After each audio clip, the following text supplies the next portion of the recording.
벌써 2026년 1월 마지막 주일입니다. 오늘도 예배의 자리에 나오신 여러분들을 진심으로 축복하고 하나님의 평강이 넘쳐나는 축복이 임하기를 간절히 소망합니다.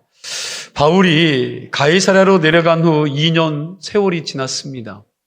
이때까지도 바울은 미결수로 감옥에 구류되어 있었습니다. 2년이 지난 다음에 유대 총독이 바뀌었습니다. 벨릭스 총독은 자국으로 소환되어 갔고 그 뒤를 이어서 베스도라는 사람이 총독으로 부임했습니다. 1절 말씀을 보니까 베스도가 부임한 지 3일 후에 가이사랴에서 예루살렘으로 올라가니 그랬는데, 이 새로 부임한 로마 총독이 제일 많이 신경 쓴 지역이 어디였을까요? 여러분, 예루살렘입니다. 예루살렘은 유대의 중심지고 크고 작은 소동과 소란과 여러분 반란이 많이 일어나다 보니 여러분 유대 총독으로 오는 많은, 그리고 또 유대 총독으로 오는 사람은 예루살렘에서 일어나는 일들에 대해서 신경을 쓸 수밖에 없었습니다. 그래서 베스도 총독도 부임하자마자 3일 만에 어디로 갔어요? 예루살렘으로 가서 우리 앞으로 잘 지내자는 의미로 유대 지도자들을 만난 겁니다. 복음서와 사도행전에 나오는 로마 총독은요, 총 3명이 나옵니다. 빌라도와 벨릭스와 베스도입니다. 이 세 사람의 공통점이 있습니다.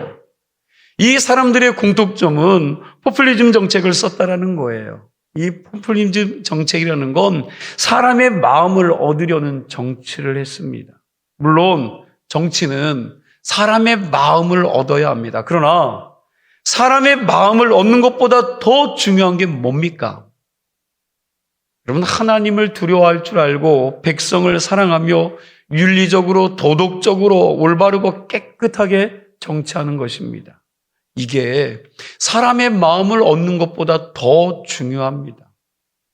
빌라도나 벨릭스나 베스도 이 세 사람은 올바르고 깨끗한 정치를 한 게 아니라 사람들의 마음을 얻으려고 정치를 했습니다. 복음서에 나오는 빌라도 같은 경우는요, 예수님의 죄가 없다는 것을 알았습니다. 그리고 자기 부인이 꿈을 꿨는데 제발 그 죄 없는 사람을 벌하지 말라고 충고까지 해 주었습니다. 그런데 빌라도는 예수님을 십자가에 처형하게 했습니다. 그 이유가 뭐예요? 빌라도가 죄 없는 예수님을 십자가에 처형하도록 내어준 이유는 뭐라고요? 누구의 마음을 얻기 위해서? 사람들의 마음을 얻기 위해서입니다. 마가복음 15장 15절 말씀을 우리 함께 읽어보겠습니다. 빌라도가 무리에게 만족을 주고자 하여 바라바는 놓아주고 예수는 채찍질하고 십자가에 못 박히게 넘겨주니라. 자, 사람을 만족해 하기 위해서 바라바는 놓아주고 예수는 채찍질하고 어디에요? 십자가에 못 박히게 넘겨준 겁니다. 빌라도는 이렇게 사람을 만족시키는 통치를 해서 그의 이름이 2000년 교회 역사 속에서 예배를 드릴 때마다 그의 이름이 어때요? 씹히고 있지요. 지난주에 살펴본 여러분 돈 밝히는 이 벨릭스도 마찬가지입니다. 사도행전 24장 27절 하반절 말씀에 보니까 뭐라고 나왔느냐, 함께 읽어볼까요? 벨릭스가 유대인의 마음을 얻고자 하여 바울을 구류하여 두니라. 자, 벨릭스도 사도 바울과 2년을 같이 있으면서 그가 죄가 없다는 것을 알았습니다. 이 사람요, 눈치가 백단이에요. 보통이 아닙니다. 왜요? 노예 신분에서 어디까지 올라간 거예요? 총독의 자리까지 올라간 사람이니 여러분 얼마나 눈치가 빠르고 얼마나 머리가 좋은 사람이었겠습니까? 거기다가 바울의 설교를 듣고 성령의 감동으로 그 말씀을 들을 때 그 마음에 뭘 느꼈어요? 두려움까지 느낀 사람이었습니다. 그런데 이 사람이 결단을 못한 거예요. 그 두려움 가운데 하나님 믿기로 결단하고 복음을 받아들여야 되는데 결단을 못한 겁니다. 바울이 아무 죄가 없다는 것을 알고도 올바른 결단을 하지 못하고 돈 때문에, 그리고 다른 정치인들처럼 유대인의 마음을 얻으려고 아무 죄 없는 바울을 2년 동안 감옥에 구금해 놓았습니다.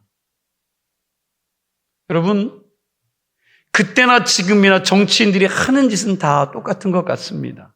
그저 사람 마음 얻는 것이 중요합니다. 오늘 본문에 나오는 베스도도 똑같은 사람이었습니다. 9절 말씀을 보니까 뭐라고 말하느냐. 베스도가 유대인의 마음을 얻고자 하여. 여러분, 베스도도 사람들의 마음을 얻고자 하는 이 통치, 여러분, 이 통치 앞에 있었던 그들과 똑같은 통치를 했습니다. 물론 우리가 살아가면서 사람의 마음을 얻어야 합니다. 그러나 사람의 마음을 얻으려고 그릇된 길로 가서는 안 된다는 거예요. 잘못된 길로 가서는 안 됩니다. 사람들의 눈치를 보면서 옳은 것을 옳다고 말 못하면 안 된다는 사실입니다. 그런데 지금 가만히 보면 정치가나 법률가나 학자나 목사나 사회 지도자들이 옳은 것을 옳다고 하지 못하는 사람들이 너무 많고 사람들의 눈치를 보는 시대가 돼버리고 말았습니다. 지금 우리 사회에 나타나고 있는 현상 중에 하나가 뭡니까?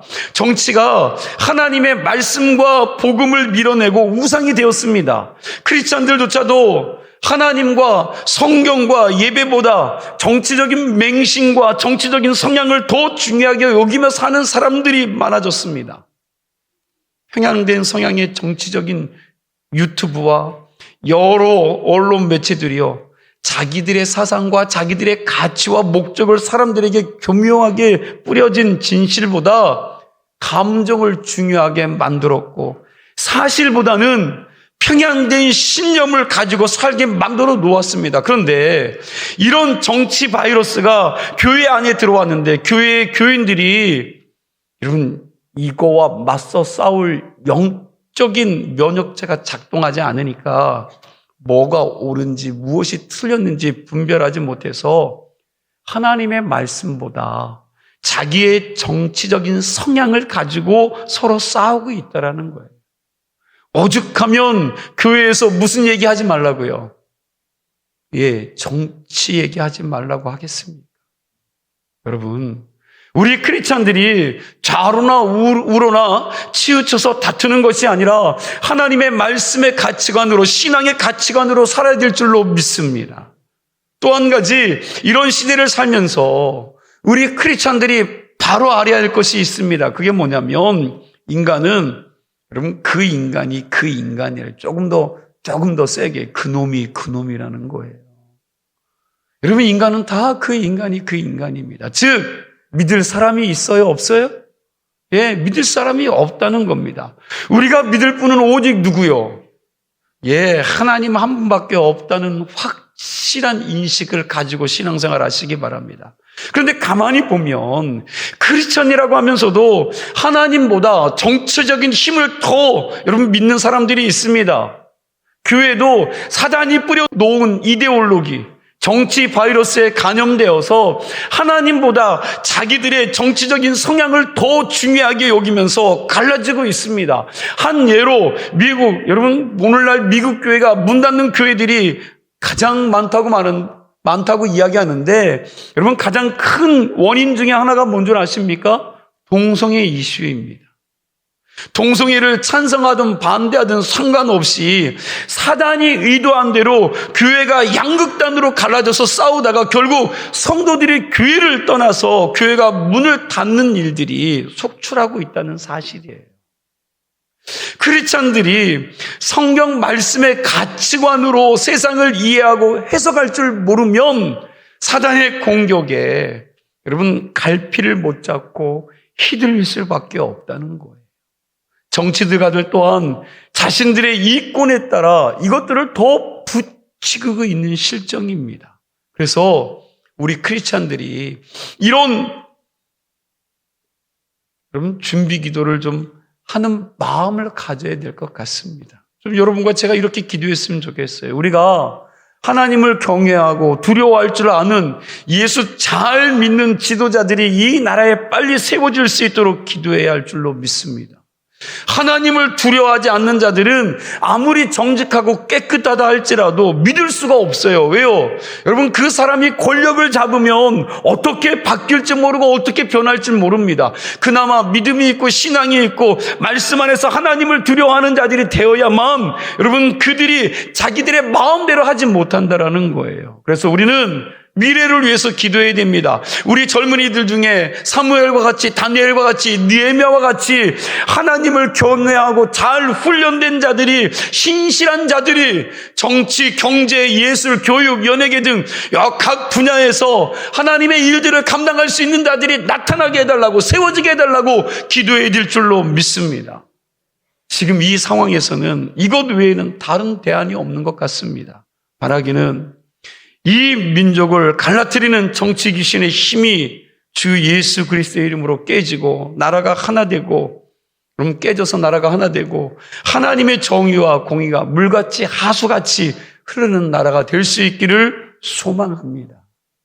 하나님의 마음을 얻는 신앙이 되어야 한다는 이야기를 하려다가 여러분 곁길로 간 것 같은데, 다시 본문으로 돌아오겠습니다. 자, 베스도가 유대 총독으로 부임하고 난 다음에 3일 만에 어디 갔습니까? 예루살렘으로 올라갔습니다. 그리고 누구를 만나요? 2절 말씀 우리 함께 보겠습니다. 본문 2절입니다. 대제사장들과 유대인 중 높은 사람들이 바울을 고소할세. 자, 베스도 총독이 사내들이 공의를 주관하고 있는 대제사장들과 유대인 중에서 높은 사람들을 만났습니다. 이 자리에서 유대인들이 베스도 총독에게 요청하는 것이 있었어요. 여러분, 이 요청이 뭡니까? 어떤 요청일까요? 3절 말씀입니다. 우리 3절 말씀 함께 있습니다. 베스도의 호의로 바울을 예루살렘으로 옮기기를 청하니 이는 길에 매복하였다가 그를 죽이고자 함이더라. 자, 사도 바울을 가이사랴에서 어디로? 예루살렘으로 옮겨달라고 했습니다. 왜요? 왜 그렇게 했을까요? 여전히 바울을 예루살렘으로 이송할 때에 길에 매복하고 있다가 뭐 하려고? 사도 바울을 죽이려고 하는 그 계획들을 아직 포기하지 않은 것입니다. 베스도가 이 요청을 들어줘요, 안 들어줘요? 들어주지 않았습니다. 베스도는 전 총독 벨릭스에게 2년 전에 있었던 이야기들을 아마 쭉 들었을 거예요. 극단주의 40명과 공권력을 가진 세력들이 손을 잡고 바울을 공회로 불러서 들어오는 길에 암살시키려고 해서 그때 천부장이 야밤에 바울을 예루살렘에서 가이사랴로 급하게 보낸 이야기를 들었을 겁니다. 그 사실을 알고 있었던 이 베스도 총독이 사도 바울을 가이사랴에서 예루살렘으로 옮겨서 재판하자는 유대인의 이 고위층의 요청을 거절했습니다. 5절 말씀 함께 읽습니다. 5절 본문 함께 있습니다. 또 이르되 너희 중에 유력한 자들은 나와 함께 내려가서 그 사람에게 만일 옳지 않은 일이 있거든 고발하라 하니라. 자, 바울을 예루살렘으로 보내달라는 이 요청에 베스도는 너희 중에 유력한 자들이 나와 함께 가이사랴로 내려가자. 그리고 난 다음에 그 사람에게 만일 옳지 않은 일이 있거든 고발하라. 그렇게 말하고 있죠. 이렇게 되어서 예루살렘의 고위층들이 베스도 총독을 따라서 여러분 가이사랴로 온 겁니다. 그래서 가이사랴에서 2년 반에 또 재판이 벌어진 거예요. 그 내용이 6절부터 나오는데 우리 6절 말씀 함께 있습니다. 베스도가 그를 가운데 8일 혹은 10일 지낸 후 가이사랴로 내려가서 이튿날 재판자리에 앉고 바울을 데려오라 명하니. 자, 여기 보니까 베스도 총독은요, 예루살렘에서 가이사랴로 온 그 다음 날 누구를 불러요? 바울을 불러서 법정을 열었습니다. 이미 베스도도 바울이 죄가 없다는 걸 알아요, 몰라요? 알았어요. 그가 죄가 없다는 걸 알았지만 이 재판을 진행하다 보니 이게 더 확실해진 겁니다. 7절 말씀도 함께 봅니다. 7절입니다. 그가 나오매 예루살렘에서 내려온 유대인들이 둘러서서 여러 가지 중대한 사건으로 고발하되 능히 증거를 대지 못하니라. 예루살렘에서 내려온 이 고위층들이 바울에 대해서 여러 가지로 고발했지만 제대로 된 증거 하나도 못 된 겁니다. 바울의 죄가 뭔지 제대로 이야기한 게 하나도 없었습니다. 8절 말씀해 보니까 바울도 이 재판에 자기가 유대인의 율법이나 성전이나 로마 황제 가이사에게 내가 도무지 죄를 범하지 않았다고 말했습니다. 그럼에도 불구하고 베스도는 바울이 죄가 없는 사람이라고 선포해요, 안 해요? 여러분, 법정이면 죄가 없는 게 밝혀졌으면 해야 돼요, 안 해야 돼요? 선포해야 돼요. 그런데 선포하지 않습니다. 그리고 풀어주지도 않아요. 베스도가 왜 바울을 풀어주지 않았습니까? 왜요? 뭐 때문에요? 예, 사람들 눈치 본 거예요. 이 상황에서 바울을 풀어주면 유대인들의 마음을 얻지 못합니다. 바울이 죄 없는 사람이라고 말하면서 풀어주면 유대 군중들이 폭동을 일으킬 수 있으니까 온통 거기에 신경을 쓴 겁니다. 그렇게 되면 로마에서 파견된 총독인 자기 위치가 흔들리게 되고 또 자기가 그 나라를 통치하는 동안 피곤해질 것 같으니까 베스도는 오히려 바울을 설득시키려고 합니다. 어떻게 바울을 설득시킵니까? 여러분 9절 말씀이에요. 우리 9절 말씀 함께 있습니다. 베스도가 유대인의 마음을 얻고자 하여 바울더러 묻되 내가 예루살렘에서 올라가서 이 사건에 대하여 내 앞에서 신문을 받으려느냐. 자, 내가 예루살렘에 올라가서 이 사건에 대하여 내 앞에서 신문을 받을 수 있느냐. 그런데 이건 바울이 예루살렘으로 가다가 죽든 말든 상관하지 않겠다는 그런 태도예요. 베스도는 지도자들의 요청대로 바울을 옮겨서 재판하면 적어도 유대인들의 지지를 받을 수 있겠다 싶으니까 자신의 정치적인 수단으로 바울을 사용하려고 이렇게 물은 겁니다. 베스도가 이렇게 물은 이유를 바울이 몰랐을까요? 이게 정치하는 자들의 특징인데 바울이 왜 그 의도를 몰랐겠습니까? 안 그래도 이것 때문에 벨릭스도 2년 동안 민기적거리면서 판결을 내리지 않았지 않습니까? 그래서 이때 바울이 할 수 없이 또 뭘 꺼내요? 로마 시민권을 또 사용합니다. 이게 11절 말씀이에요. 우리 11절 말씀도 함께 있습니다. 만일 내가 불의를 행하여 무슨 죄를 지었으면 죽기를 사양하지 아니할 것이나 만일 이 사람들이 나를 고발하는 것이 다 사실이 아니면 아무도 나를 그들에게 내줄 수 없나이다. 내가 가이사께 상소하노라 한대. 자, 누구에게 상소해요? 네, 내가 가이사께 상소하노라. 바울은 베스도 총독의 제안이 아무 의미가 없다는 것을 알고 재판을 로마 황제 가이사에게 받겠다고 상소를 했습니다. 내가 로마 시민권을 가진 사람으로서 이제 더 이상 총독이 주관하는 이 법정에 서지 않고 로마 황제 가이사에게 가서 재판을 받겠다고 한 겁니다. 이때 로마 황제가 누굽니까? 아주 악명 높은 누구라고요? 네로였어요. 네로.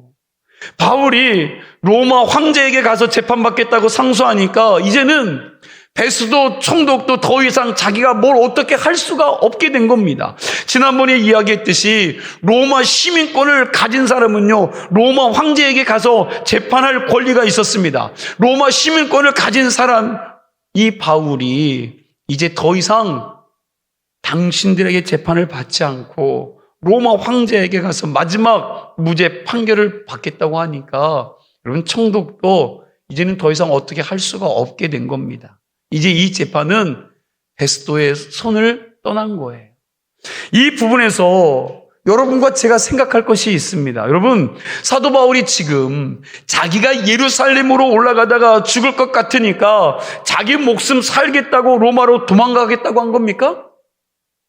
바울이 로마 황제 가이사에게 가면 자기 목숨을 살려줄 것이라고 그가 믿은 겁니까? 그러면 어떻게 생각하세요? 그러면 아니죠. 바울은 그런 기대를 아예 안 했습니다. 사도 바울은 그동안 몇십 년 동안 수많은 정치가들과 수많은 종교 지도자들을 통해서 여러분 얼마나 많은 고통을 먹었습니까? 얼마나 많은 핍박과 박해를 당했습니까? 그가 이 선교의 일을 감당하며 하나님의 일들을 감당하며 여러분 당한 일들이 얼마나 많습니까? 사실 벨릭스나 베스도나 로마 황제 네로나 여러분 그놈입니다. 요즘 정치인들처럼 자기의 정치적인 목적과 자기 자리를 지키기 위해서 국민들과 흥정하는 것은 다 똑같다라는 거예요. 차이는 법대로 하느냐, 좀 엉터리로 하느냐의 차이가 여러분 차이는 있지만 본질은 똑같습니다. 이스라엘의 종교 지도자들이나 말은 하나님의 영광을 위해서 산다고 하면서 어리석은 백성들을 선동해서 돈이나 긁어내는 이단 사이바 같은 부류의 목사들이나 여러분 다 그놈들입니다. 그러니 누구를 믿을 수 있겠습니까? 무슨 이야기입니까? 베스도나 로마 황제 가이사나 그놈이 그놈인데 바울이 자기 목숨 살겠다고 로마 황제 네로에게 가서 재판받겠다고 상소한 게 아니라는 거예요. 바울이 로마 시민권의 카드를 내놓고 로마로 가서 재판받으러 간 건 한 가지 목적이요. 여러분 그 목적이 뭡니까? 여러분 사도행전 계속해서 말씀드렸죠. 다른 게 아니라 복음 때문에. 복음 때문에. 로마로 가서 복음을 전하기 위함입니다. 바울은 사도행전 20장 24절에 이렇게 말해요. 우리 함께 고백할까요? 내가 달려갈 길과 주 예수께 받은 사명 곧 하나님의 은혜의 복음을 증거하는 일을 마치려 하면은 나의 생명조차 조금도 귀한 것으로 여기지 아니하노라 라고 한 사람이에요. 이런 고백을 한 사람입니다. 바울에게 죽고 사는 것보다 더 중요한 건 사명 감당하는 일이었습니다. 바울이 죽고 사는 거 별로 중요하게 여기지 않았습니다. 하나님이 데려가시면 가는 거고 살려주시면 나에게 맡겨진 사명 감당하고자 했을 뿐이에요. 그의 평생에 죽고 사는 문제가 그를 두렵게 한 적이 없습니다. 바울은 오직 자기가 믿는 하나님만 신뢰하면서 마지막 죽음 앞에서도 로마로 갈 꿈을 꾸고 있었다라는 사실입니다. 가이사랴의 감옥에 있으면서도 바울은 오직 하나 로마에 가서 복음을 전하는 비전을 가지고 계속해서 그 안에서 기도를 했던 것입니다. 우리도 예수 믿는 사람으로 이런 꿈을 가지고 살았으면 참 좋겠습니다. 여러분들도 이런 꿈을 꿀 수 있기를 간절히 소망합니다. 여러분 아무리 집을 잘 지어도 여러분 60년, 70년, 100년 지나면 다 어떻게 해요? 무너뜨리고 새로 지어야 합니다.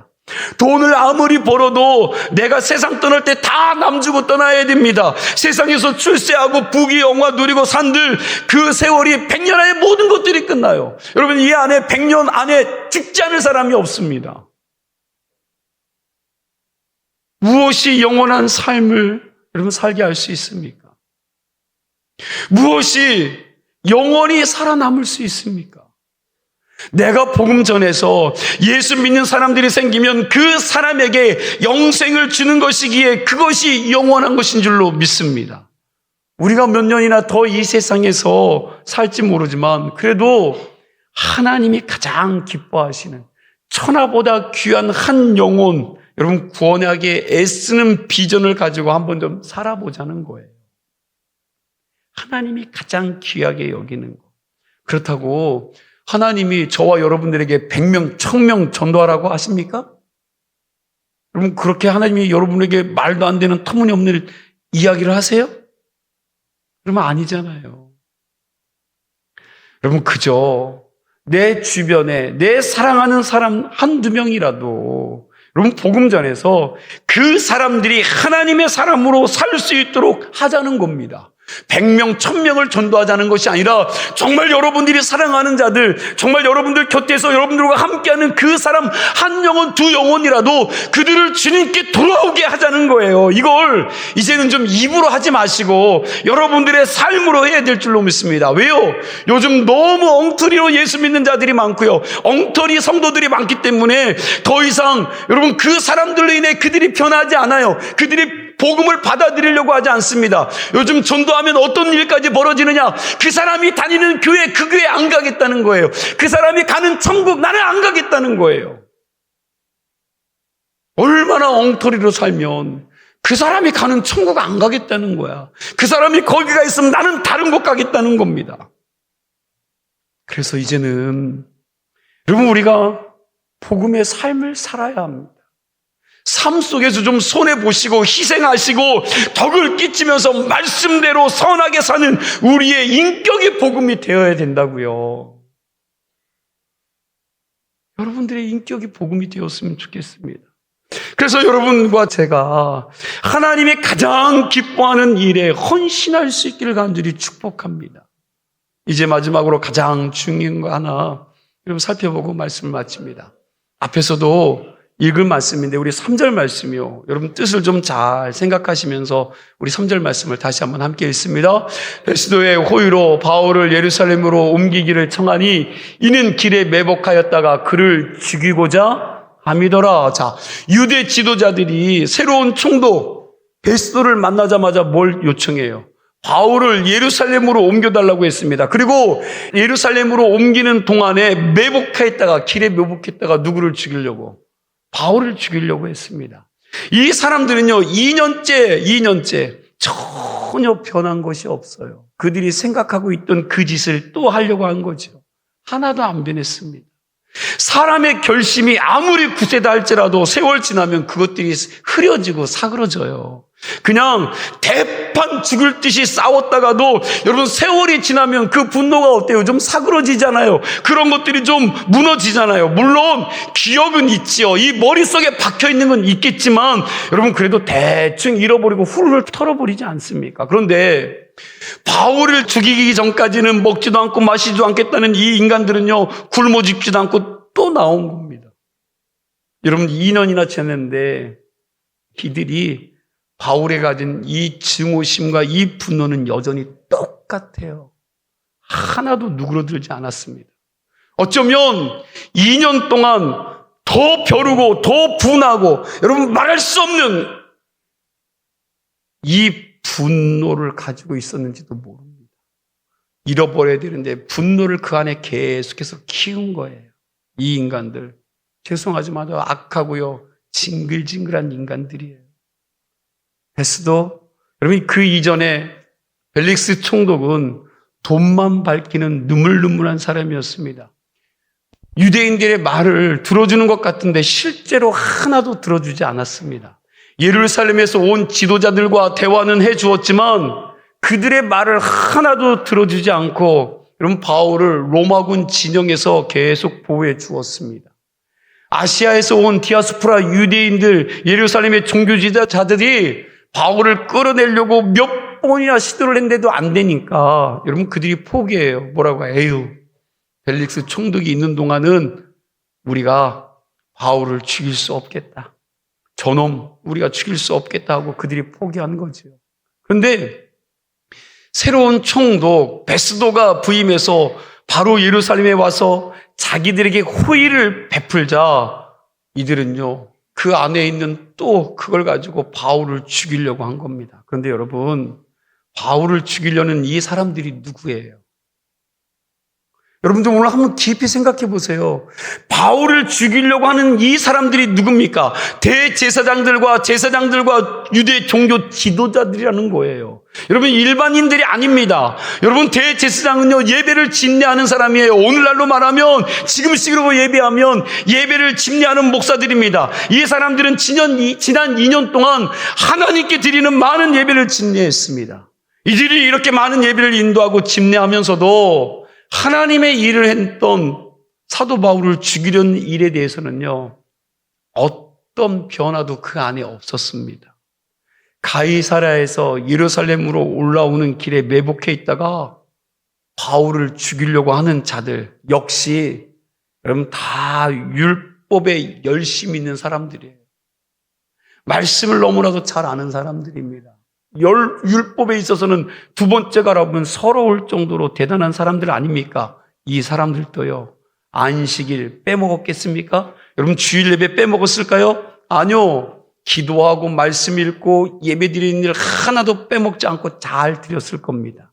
그럼에도 불구하고 이 사람들이 하나님의 일을 했던 이 사도 바울을 계속 죽이려고 한 것을 보면 여러분 이 사람들이 예배는 열심히 드렸지만 하나님의 뜻에 대해서는 전혀 관심이 없었던 사람들입니다. 우리는 오늘 본문 3절 말씀을 통해서 2000년 전 유대인들의 신앙생활이 어떠했는지를 짐작할 수 있습니다. 이들에게 있어서 예배는 하나님을 만나는 시간이 아니라 그저 형식적인 종교 행위를 한 것뿐이에요. 그냥 종교의식에 참여한 행위일 뿐입니다. 이런 식으로 드리는 예배가 2년을 드린들 20년을 드린들 40년을 드린들 아무 소용이 없는 거죠. 이런 죽음의 종교의식, 죽은 종교의식은 하나님의 역사가 나타나지 않습니다. 여러분, 예배는 종교의식이 아닙니다. 예배는 살아계신 하나님을 만나는 시간인 줄로 믿으시기 바랍니다. 예배는 하나님의 음성을 듣는 시간입니다. 예배는 성령의 감동하심 가운데 하나님을 만져주시는 그런 은혜를 체험하는 시간인 줄로 믿습니다. 그래서 예배를 제대로 드린 사람은요, 나를 향한 하나님을 깨달을 수 있다라는 거예요. 예배만 제대로 드려도 내가 이렇게 살아서는 안 되는구나. 이제부터는 하나님이 원하시는 삶을 살아야겠구나. 몸부림치는 신앙이 된다는 것입니다. 그러나 형식적으로 습관적인 예배를 드린 사람에게는 아무런 변화가 나타나지 않습니다. 여러분, 이런 종교인들이 예배를 집례하고 예배를 드리고 있는 예루살렘 성전에 하나님의 성령이 임재할 수 있겠습니까? 생각해 보세요. 온통 내 생각과 내 뜻으로 가득 찬 자들이 예배에는 관심이 없고 사람들 앞에 서는 것만 관심이 있고 무엇인가 나타내기를 원하는, 여러분, 내가 나타내기를 원하는 그 사람들의 삶이, 그리고 그런 자들에게 하나님의 영이 임하겠냐고요? 주의 성령이 다스리겠냐고요? 그럴 수 없어요. 성령의 임재는 없고 율법으로 가득 차서 잣대를 가지고 이렇게 재고 저렇게 재는 그 일들만 하는 거죠. 이 사람들이 그곳에 하나님의 성전이라고 했지만, 여러분, 그러나 그것은 성전이 아니라 자기들의 모임인 종교 시설밖에 될 수밖에 없는 거예요. 그런데 여러분, 이런 일들이 2000년 전에만 일어난 일입니까? 여러분, 이런 일들이 2000년 전에만 일어났어요? 아니요. 오늘날에도 이런 일들이 얼마든지 교회 안에 일어나고 있습니다. 우리도 매주 아무 의미 없이 종교의식에 참여할 수 있다는 겁니다. 우리의 예배가 하나님의 임재하심과 성령의 감동하심이 없는 예배가 될 수 있다는 것입니다. 그렇게 되면 우리의 모임은 예배가 아니라는 거예요. 그냥 기념행사요, 동아리 모임이요, 자기들끼리 끼리끼리의 모임이 될 수밖에 없다는 것입니다. 우리의 예배가 종교 형식이 아니, 여러분, 정말 하나님이 기뻐하시는 예배가 될 수 있기를 간절히 소망합니다. 바라기는 우리의 예배 속에 성령의 임재와 성령의 감동하심과 하나님의 일하심과 역사하심 가운데 우리의 삶이 변화되는 역사가 나타날 수 있기를 간절히 소망합니다. 혹시 여러분의 예배는 어때요? 질문하세요, 스스로에게. 혹시 내 예배는 어떤가? 나는 어떤 예배를 드리고 있는가? 나의 삶이 2년 전이나 아니 오랜 세월 지났는데, 여러분, 그때나 지금이나 똑같다면 오늘 본문에 나오는 이 대제사장들이나 유대 종교 지도자들과 그렇게 다를 게 없다는 거예요. 신앙적인 성숙과 변화가 없다면 우리 역시 그저 죽어있는 종교의식에 참여할 뿐인 줄로 압니다. 우리가 매 주일 드리는 이 예배가 종교의식이 되면 안 돼요. 저와 여러분들이 드리는 이 예배를 통해서 살아계신 하나님을 만나고 하나님의 임재를 경험하고 성령의 다스림이 여러분 안에 들어와서 하나님께서 만지시고 변화시키시고 새롭게 하시는 그 은혜를 경험할 수 있기를 주의 이름으로 축복합니다. 말씀을 마무리합니다. 빌라도나 벨릭스나 베스도는 사람의 마음이요, 사람의 마음을 만족시키는 삶을 살았는데, 저와 여러분들은 하나님의 마음을 얻고 하나님의 마음을 기쁘시게 해드리고 하나님의 마음을 시원케 해드리는 삶, 그런 신앙을 소유할 수 있기를 축원합니다. 그리고 바울처럼 사람 의지하지 마시고 하나님 의지하면서 살 수 있기를 바랍니다. 우리 모두가 참된 예배자가 되길 원하고, 이 드려지는 예배를 통해서 매주마다 매일마다 살아계신 하나님을 만나고 우리의 삶이, 여러분, 하나님의 삶으로 변화되어져야 됩니다. 내가 하나님의 사람으로, 그리스도의 편지로, 그리스도의 향기로 나를 통해서 예수가 일켜질 수 있는 그러한 신앙인으로 성장하시고 변화되어지고 성숙해져가는 교회와 성도들이 되기를 주의 이름으로 간절히 축원합니다. 기도합니다. 하나님,